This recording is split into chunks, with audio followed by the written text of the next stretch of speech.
Então, pessoal, bom dia. Vamos para a nossa 11ª aula da arquitetura de computadores. Vamos dar prosseguimento à parte de ainda do MIPS, sendo que agora vamos olhar um pouco mais baixo nível, né? O objetivo da aula de hoje é fazer uma revisão do ciclo de busca e execução do MIPS, o caminho dos dados, como esses bits funcionam, né? A gente vai realmente agora olhar o circuito, certo? Antes a gente estava olhando o código, como ele é transformado nos bits. Agora a gente vai pegar o bit e ver como os circuitos funcionam. Vamos ver o flip-flop tipo D. Vocês já viram flip-flop em algum canto? Já, né? E o caminho dos dados, no caso, não sei se vai dar tempo de ver isso hoje, certo? Mas espero que sim. Que seria como as instruções do tipo D ou do tipo R e J elas funcionam. Então, como já tínhamos visto antes, o ciclo de busca e execução, né, como foi visto na revisão da prova, ele basicamente ele vai fazer a busca da instrução na memória de instrução, usando o PC. Né? Essa memória de instrução vai dar essa instrução que vai ser decodificada pela unidade de controle, né, para identificar qual é a operação. Nesse caso aqui, a gente está falando propriamente dos bits que ele está sendo utilizado. Depois disso, ele vai para a execução. Né? No caso, se for uma lógica aritmética, ou uma aritmética ou uma lógica para calcular esse endereço, que é a execução, propriamente dito. Após a execução, ele vai armazenar o resultado dessa execução aqui dentro de uma memória, né? Que aqui a gente já está falando entre a questão de ler e escrever na memória o resultado.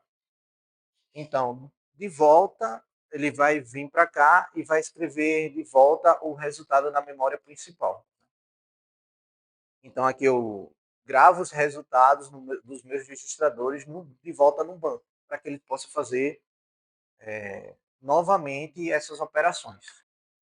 No nosso caso hoje, já vimos isso aqui, então aqui não tem nenhuma novidade. Nenhuma novidade. O que vamos ver agora é o mais baixo nível ainda. Como esses números binários eles são utilizados no circuito elétrico. Então a gente está falando de porta lógica, de MUX, multiplexadores. Vocês já viram multiplexadores, demultiplexadores? Então vai ser ótimo, vai ser fácil. Então, para isso, existem três tipos de execução. Né? Existem as execuções do tipo monociclo, posso implementar isso de forma utilizando monociclos, ou seja, cada instrução é realizada em um ciclo de clock. Então, a cada ciclo, ele vai lá e faz uma operação. Então, por exemplo, a operação LW, que é load word. Né? Então, eu pego um ciclo longo e faço toda essa operação, para só depois começar a próxima instrução ADD. Então, eu pego um ciclo longo e faço essa operação. Então, cada instrução é realizada exatamente em um ciclo de clock. E aqui já mostra uma dependência entre eles. Ou seja, para que esse aqui execute, é necessário que esse aqui termine. Então, para que o próximo execute, é necessário que esse aqui termine.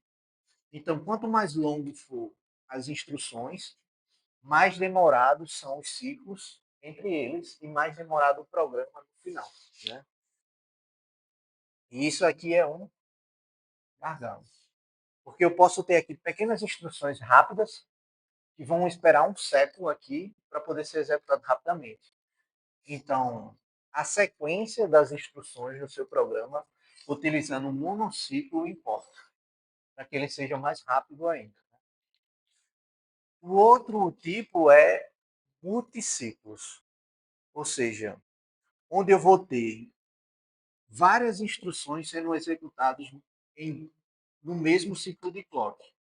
Então, ele vai iniciar, né, por exemplo, a questão do load word. Né? Então, eu vou ter a busca, a decodificação, a execução, o armazenamento da memória e o fim da execução, né? Do mesmo jeito, no caso, a escrita, né? Desculpa aqui. E a escrita, né? O ADD, eu tenho busca, decodificação e execução. Então, obviamente, isso aqui não podem ser tarefas concorrentes.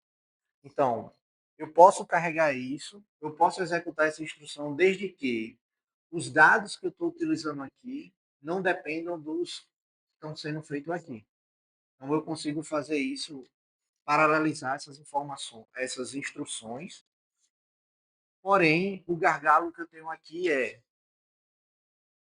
cada instrução dessa que está sendo paralelizada ou sendo utilizada em multiciclo, elas não podem depender da instrução anterior ou instruções mutuamente aqui. Elas não podem depender mutuamente uma da outra. Já na nossa pipeline, ela funciona como uma linha de montagem.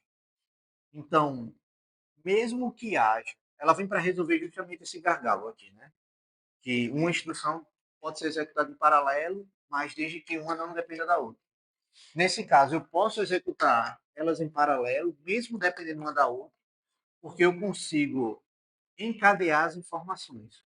Então, por exemplo, a informação que dependia dessa aqui, a informação dessa, que o fluxo de instrução dessa, que dependia das informações dessa aqui de cima, ela pode iniciar assim que essa primeira informação já está disponível. Então, ela já dispara essa. Então, essa aqui precisa dessa aqui. Então, no primeira instrução, que eu já tenho algo disponível, ela já consegue disparar. Então, ela consegue fazer isso de maneira encadeada.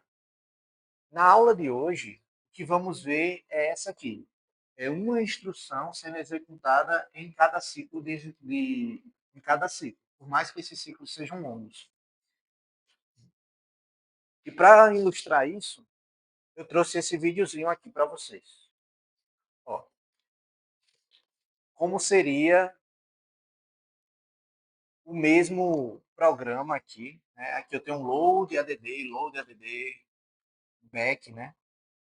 Ou, desculpa, jump, né? Sendo executado. Então, note,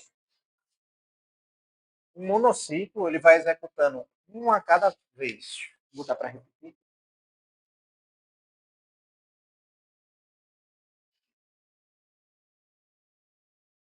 Então, ele vai sendo executado um a cada vez, certo?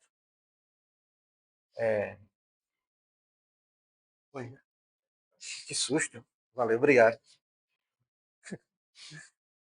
Arrumando hoje, né? Agora não. Então, já no multiciclo, eu consigo executar várias instruções ao mesmo tempo.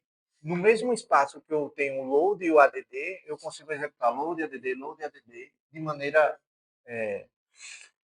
paralela, né? Obviamente, aqui uma informação não está dependendo da outra, mas eu consigo ser mais rápido do que a monociclo. Já em várias em paralelo, a pipeline, eu consigo começar uma informação antes que termine essa parte de busca, já começar a busca da próxima. Terminou a busca dessa, eu já começo a busca da próxima. Então, cada etapa eu consigo começar assim que a anterior terminar. Isso aqui acelera muito, muito mesmo. Sim, olhando de maneira mais no olhômetro aqui, né? Por exemplo, aqui seria um meio, né? Seria mais ou menos um quarto de tempo do que uma monociclo executaria, ou 50% do que uma multiciclo executaria. Isso aqui a gente vai ver mais para frente, no final da disciplina, que é a parte de paralelização. Mas no dia de hoje vamos ver apenas o monociclo para a gente entender como é que esses circuitos atuam e são transformados.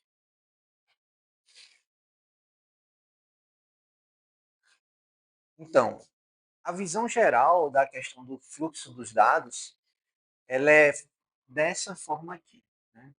Eu tenho o meu PC Counter, que é um valor, que ele indica a posição de memória. Ele vai ter um banco de memória de instruções. Então, para cada instrução que eu preciso, né, eu vou ter aqui armazenado todas essas instruções, ADD, SUB, O, N, XO, né? E esse aqui, o PC, ele vai apontar para um endereço específico dessa instrução, né? Aqui eu estou falando de número binário mesmo, certo? Daí, a instrução, ele vai vir para o banco de registradores, que é para saber quais registradores estão sendo utilizados para executar essa instrução, né? E só daí, com os registradores já associados e seus valores apontados por ele passa esses valores para ser feito pela aluno. Então, né, eu vou ter aqui o valor, esse valor vai passar pela operação, seja lá ela qual for,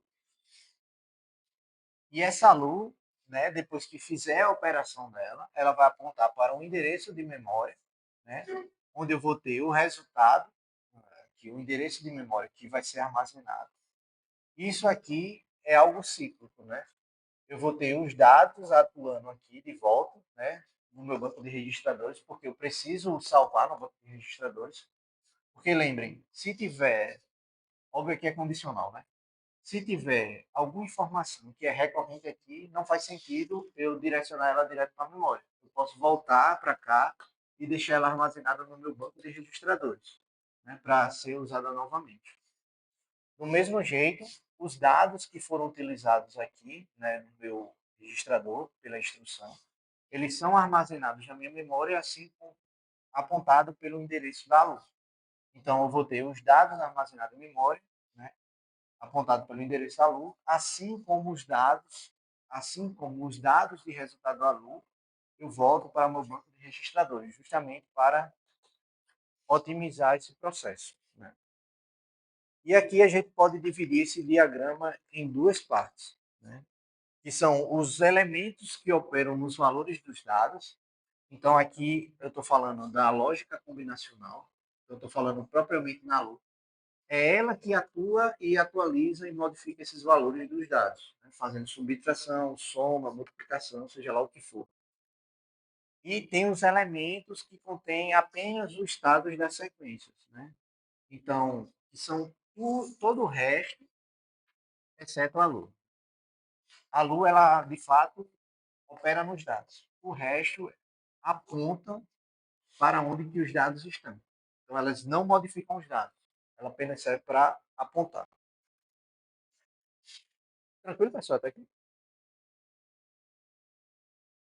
Com isso, para que os bancos de registradores, a memória funcione, é necessário entender um elemento de estado, né? Qual é o circuito utilizado para armazenar esse estado?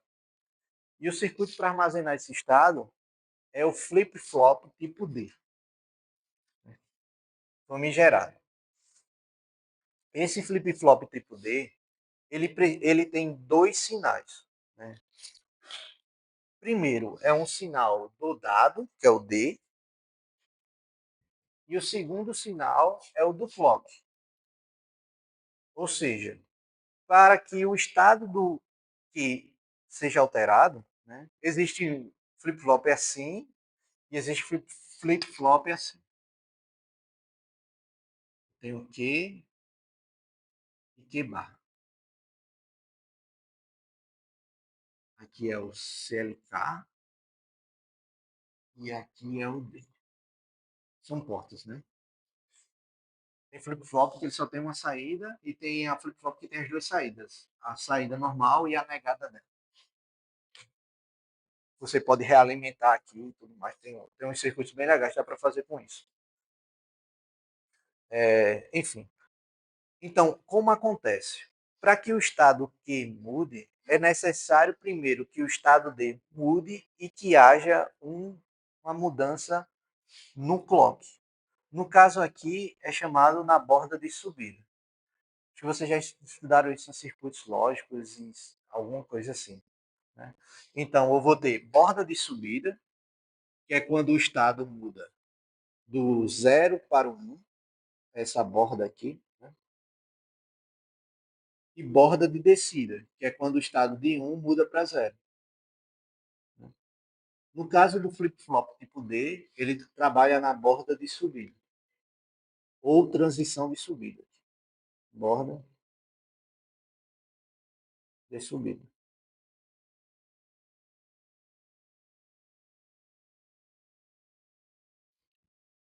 Tem acento aqui no subida. Então, ele está aqui em 0, né? E ele passa para 1. Mas o estado dele só muda quando, né? Eu tenho aqui a saída do estado, né?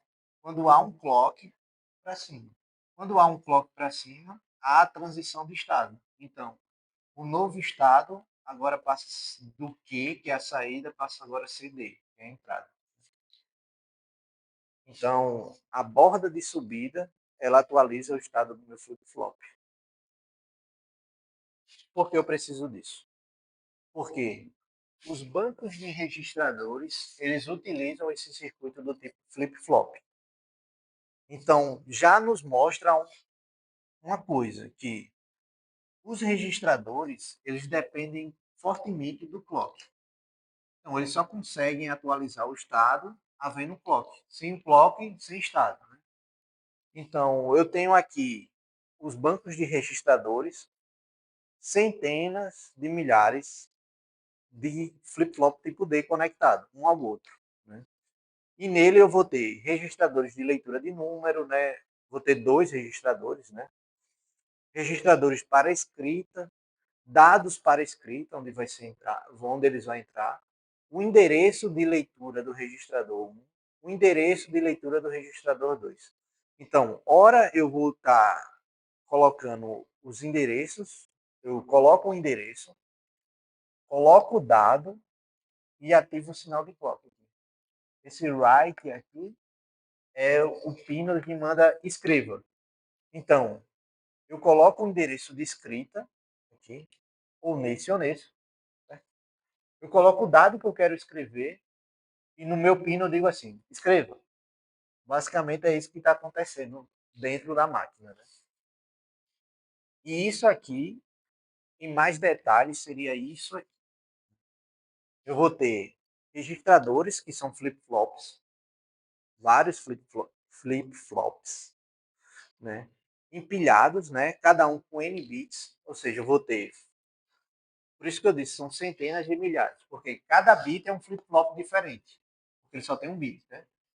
Então eu vou ter vários aqui empilhados, onde cada bit de cada um desse aqui é um bit diferente, né? Vou ter um bit aqui, outro aqui, outro aqui, todos eles conectados pelo mesmo sinal de clock, né? Que faz esse comando de dizer escreva. Então, eu coloco o dado na minha entrada do meu flip-flop, ativo o sinal de clock na borda de subida, ele transcreve esse sinal para os meus flip-flops. Né? Além disso, né, aqui eu estou falando de escrita, né? Desculpa, registrador de leitura. Né? Aqui eu estou falando de escrita do ponto de vista do usuário, eu estou escrevendo. Mas o que está acontecendo é o registrador está lendo o que o usuário está escrevendo, certo? E também tem o lado de leitura, né? No caso aqui, o usuário está fornecendo esse valor e ele está lendo, é o contrário. Então, para isso, eu utilizo multiplexadores para selecionar qual desses dados do flip-flop eu devo expor, colocar para fora do circuito. Vocês conseguem entender o papel do MUX aqui? Então, tá bom. Está na prova. Qual o papel do MUX dentro do banco de registradores? Né? Então, com isso, eu vou ter centenas disso aqui. Né? Então, quanto mais complexa a memória, maior o banco de registradores, maior a quantidade de circuitos combinacionais que eu vou ter nele. No caso de flip-flops, que não são circuitos de memória. E aqui é importante notar uma coisa, que a ação do flip-flop ela não é instantânea. Né? Ó, tem isso aqui, tá vendo que está inclinado? Por mais que seja isso aqui que está acontecendo, o que está acontecendo na verdade é isso aqui. Né? Então, existe esse time aqui, né, essa curva aqui, que ele acaba sendo o atraso na atualização. Então, não é instantâneo. Não é simplesmente 0, 0. Não é. Então, esse atraso aqui, que é um atraso inerente ao próprio material elétrico, que pode ser também um gargalo em outras tecnologias. Então, quanto mais antiga a tecnologia utilizada aqui nos flip-flops, maior esse atraso. Então, por isso que existem alguns flip-flops com transistores. Acaba sendo mais rápido. Então, o intuito de ser mais rápido e modular essa transição é diminuir cada vez mais esse gap aqui que existe. Né? Isso aqui é um gap tecnológico mesmo, de hardware, para que eles consigam fazer essa transição mais rápido. Né? E não só a transição aqui do clock, mas também a transição do valor para o valor de entrada ser colocado no valor de saída. E, obviamente, se nada acontece no clock, o valor de saída se mantém inalterado. Por isso que é chamado de memória. Então, ele depende sempre que haja um valor de entrada diferente do valor de saída e que haja o clock atuando na borda de subida. Por isso que ele é um circuito de memória.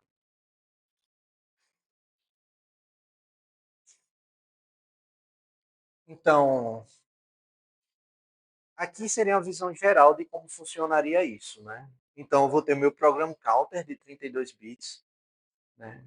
Então, eu vou ter meu endereço de memória, que é um IR, né?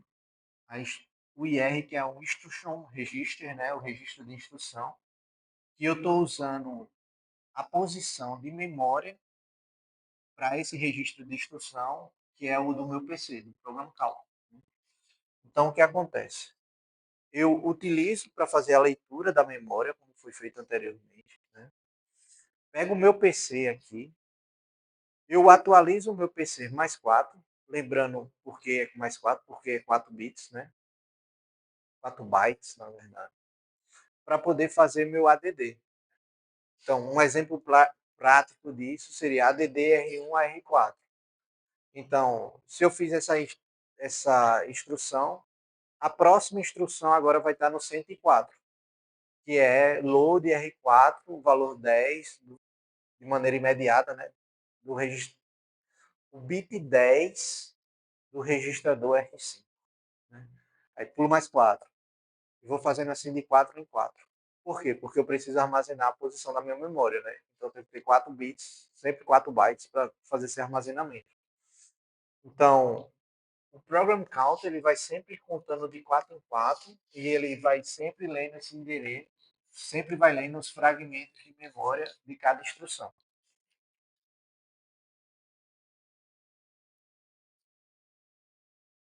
Já que se fôssemos fazer uma instrução do tipo R, lembrando, né? O R é do tipo de operação aritmética. Então, eu estou falando de ADD, subtrair, né? O, XO, END. O que eu faço? Eu vou ter 3 registradores, né? O primeiro registrador é o registrador que vai utilizar a instrução RS. Então, no RS aqui, esse registrador, é essa posição aqui. Então, aqui vai vir os bits para o RS, para o registrador 1. Já o registrador 2 é o RT, essa posição aqui. Então, vai vir aqui os bits para cá. E o terceiro é o registrador a ser escrito, que é o do resultado, que é RD. Então, os bits do RD vai vir para cá.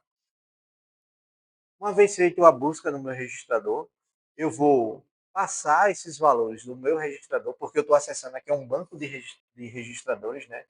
Então aqui eu estou passando a posição da memória do meu registrador. Eu estou dizendo, ó, a posição da memória do registrador 1 é essa. Então ele pega essa posição e aloca o valor dela aqui, para a Lu. Consegue perceber isso? Já do registrador R2, o que ele faz? Ele busca no banco de registradores qual é o valor dessa posição que está aqui. Então, ele pega essa posição e coloca aqui também. Né? Essa posição não, o valor daquela posição. Daí eu venho para a minha lua. Na minha lua, eu vou ter um sinal de controle da minha lua. O que esse sinal de controle faz? Ele diz qual é a operação que a lua tem que fazer com esses dois dados lidos. Ou seja, se é uma operação de soma, se é uma operação de subtração. Então, esse barra 3 aqui é como eu tivesse isso aqui, né? Eu tenho um. Olha aqui, vai ficar bonitinho.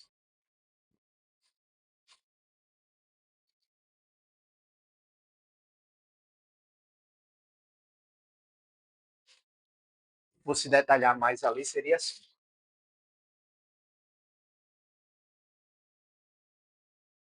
Eu tenho um banco de registradores.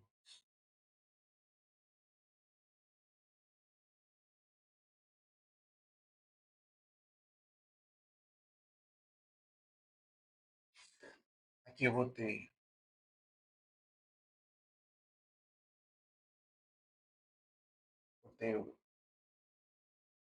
botar assim.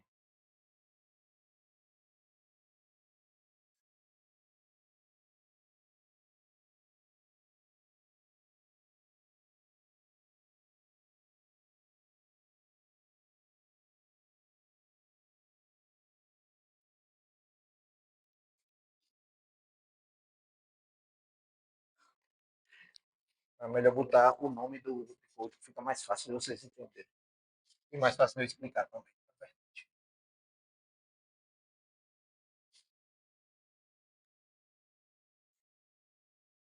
Vou ter aqui o RS, o RT e o RD.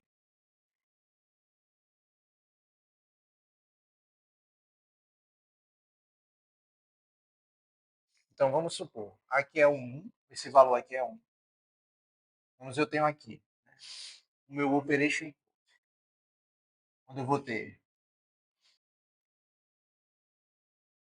2, 3, 4, 1, 2, 3, 4. Então eu vou ter o operation code, RS, RD, RT, RD, então, shunt e constante. Então, por exemplo, se eu tiver aqui 0, 0, 1, 2, 3. Por exemplo, né? Não necessariamente precisa ser esses valores. Então aqui seria 1, seria 0, 0, 0, 1, 0 e 0. Seria basicamente isso, se fosse fazer em 3 bits, né? Claro que aqui isso aqui é 8 bits, né? Lembrando. Isso aqui é só para exemplificar. Não? Então aqui eu vou ter 0, 0, 0, 1, 0, 0, 1, né? E aqui sucessivamente. Então aqui eu vou ter 2, 3, 5, 3. E aqui vai estar vazio, né? Vai ter um valor qualquer. O que acontece lá? Então, eu vou pegar esse valor aqui, do RS, que é o 01. Eu vou passar para a minha lua. Então, aqui eu vou passar valor 5. Que é esse dado lido 1 ali. Que é esse aqui. Já esse valor do R2 é isso aqui. Então, a minha lua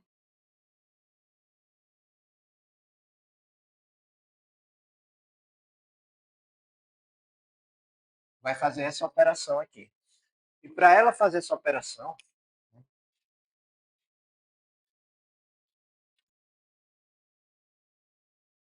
dentro dela tem um banco de registradores onde eu vou ter mapeado ADD, sub, né? Div, multi. No caso aqui, o 001, tá aqui 000 para facilitar minha vida. Aqui o 000, que é esse sinal de comando que vem aqui, ó, 000, ele vai apontar para qual operação que eu vou fazer. Então, ele faz essa operação, né, onde eu tenho aqui a saída 0, para saber se foi 0 ou o resultado. E esse resultado aqui volta para ser o meu dado de escrita. Então, no meu dado de escrita, né, aqui, no caso aqui, como foi ADD, ele vai fazer 5 mais 3, né? 5 mais 3 igual a 8. Então, ele vai pegar esse valor 8 aqui, vai colocar aqui e vai apontar agora para cá, né? O resultado ele vai vir agora para cá. Então, aqui vai ficar, né? E ele só consegue fazer isso com um sinal de clock aqui, na borda de subir. Né? Que é essa aqui, o write. Vocês conseguem entender isso? Está acontecendo? Então, eu pego o meu operation code que está aqui. Você não precisa se preocupar com esses dois agora não, certo? Mais para frente a gente vai ver isso. Mas eu pego as informações que estão no meu operation code, busco no meu banco de registrador quais são os valores daqueles posições de memória daquele registrador. No caso aqui, o RS é o 01 e o RT é o 010. Então, eu pego esses dois valores, boto aqui na minha saída, utilizo esse valor para fazer a operação da minha LU. A minha LU só pode fazer a operação que tiver no meu Operation Code. No caso aqui, né, eu supus que o 000 era ADD. Então, eu faço essa operação. Né? Ela habilita o circuito de adicionar, ela faz essa adição. Esse valor aqui, ele vai dar duas saídas. Um é para dizer que é 0, que aqui é uma flag. Então, aqui é 0, que é uma flag. E aqui o resultado propriamente dito. Esse resultado volta para cá, para a minha parte de escrita de instrução, os dados de escrita. E ele sabe que se esse dado aqui precisa ser escrito, ele precisa de um endereço para ser escrito. E esse endereço aqui, quem informa é quem? O meu RD. Então, no meu endereço RD, eu coloco o meu valor do resultado da minha operação. E isso acontece no bloco, ele faz uma vez só. Né? Tranquilo? Deu para entender isso aí? Pronto, a gente para hoje, na aula de hoje aqui. Senão a gente vai ficar na metade dos outros, que é mais complicado. Vou fazer a chamadinha rapidão. Beleza? Você quer era para bater palma, bate palma. Ah, que aula boa, bater palmas.